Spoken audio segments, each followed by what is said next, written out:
El Señor está con ustedes. Proclamación del Santo Evangelio según San Juan.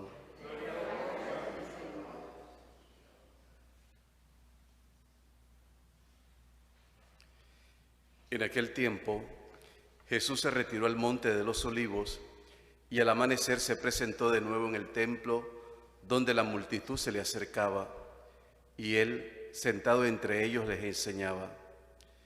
Entonces los escribas y los fariseos le llevaron a una mujer sorprendida en adulterio, y poniéndola frente a él le dijeron: Maestro, esta mujer ha sido sorprendida en flagrante adulterio. Moisés nos manda en la ley apedrear a estas mujeres. ¿Tú qué dices? Le preguntaron esto para ponerle una trampa y para acusarlo. Pero Jesús se agachó y se puso a escribir en el suelo con el dedo. Como insistían en su pregunta, se incorporó y les dijo: aquel de ustedes que no tenga pecado, que le tire la primera piedra. Se volvió a agachar y siguió escribiendo en el suelo.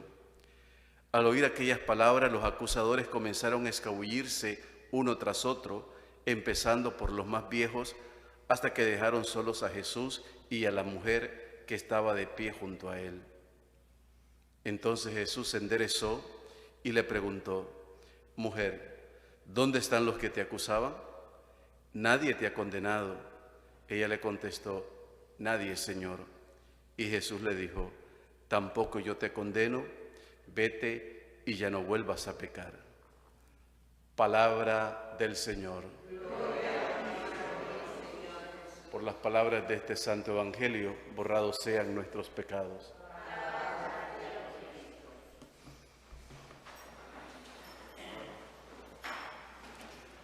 Buenos días, queridos hermanos y hermanas. Hemos leído hoy el texto de la primera lectura, que ha sido la forma breve. Esta lectura tiene la forma larga y es el texto del profeta Daniel.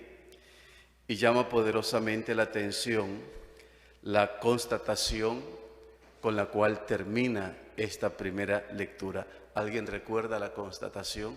¿Cómo termina?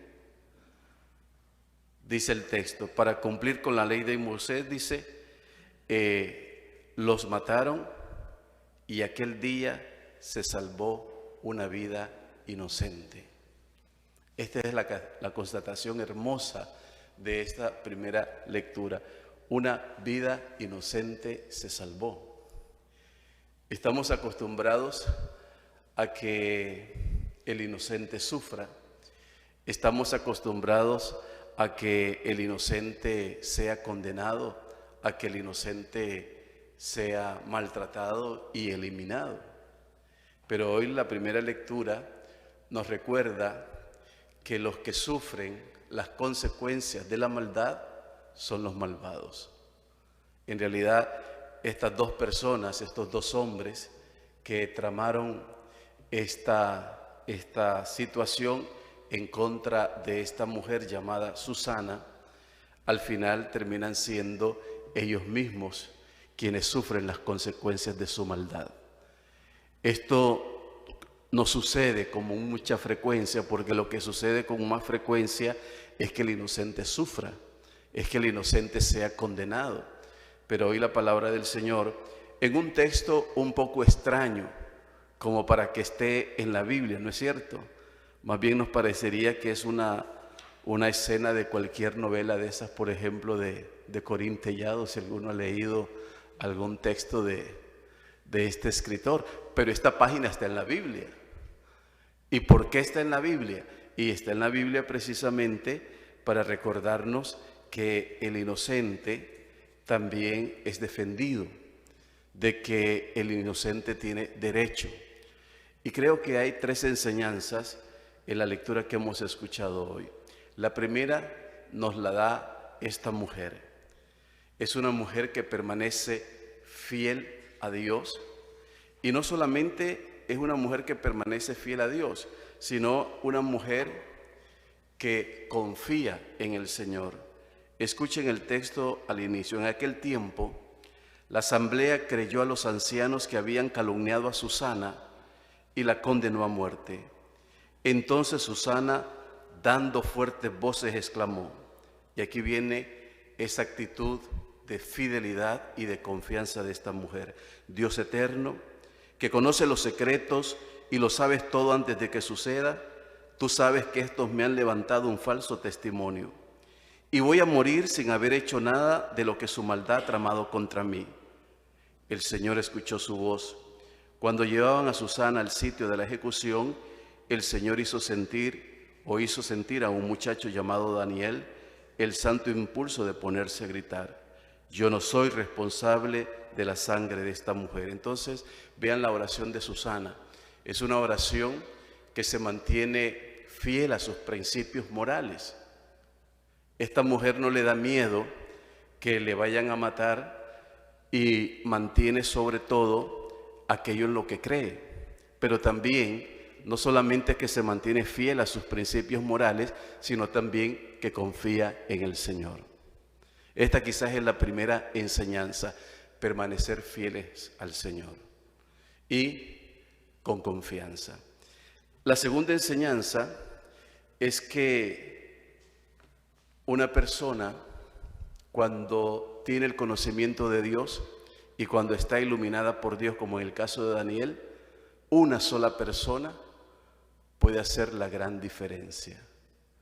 A veces estamos acostumbrados a que la opinión pública sea la que mueva todas las cosas. Y hoy hemos visto lo contrario. La opinión pública decía una cosa y sin embargo se levanta un joven y dicen: miren, yo no soy responsable de la sangre de esta mujer. Y iluminado por el Espíritu de Dios, pues este muchacho precisamente hace la diferencia. Entonces, cuando uno está iluminado por la gracia del Espíritu de Dios, puede ser que los demás estén defendiendo una causa que sea una causa mala, y uno puede estar defendiendo una causa buena, y no nos tiene que dar miedo no ser de la mayoría y estar solos, porque una persona puede hacer la diferencia en la vida. Esta sería la segunda enseñanza. Y la tercera enseñanza es, en definitiva, a no fiarnos tanto de nuestra inteligencia y más bien apostar a la sabiduría. Sabiduría e inteligencia no son la misma cosa. La sabiduría es primero una gracia que hemos de recibir del Señor y que hemos de pedirla siempre. A veces nuestra inteligencia nos traiciona, nuestra inteligencia nos pasa algunas jugadas. En cambio, la sabiduría que viene de Dios nos permite discernir correctamente, que es el caso de Daniel. Daniel recibió esa sabiduría de Dios y por lo tanto pudo salir hacia adelante todo este proceso de juicio. Entonces, pidámosle al Señor que podamos mantenernos en estas tres enseñanzas que hoy la primera lectura nos presenta: ser fiel y confiados con el Señor, saber que uno puede hacer la diferencia, y luego lo tercero, pues pedir constantemente la sabiduría de Dios para nuestra vida. Que así sea. Nos ponemos de pie.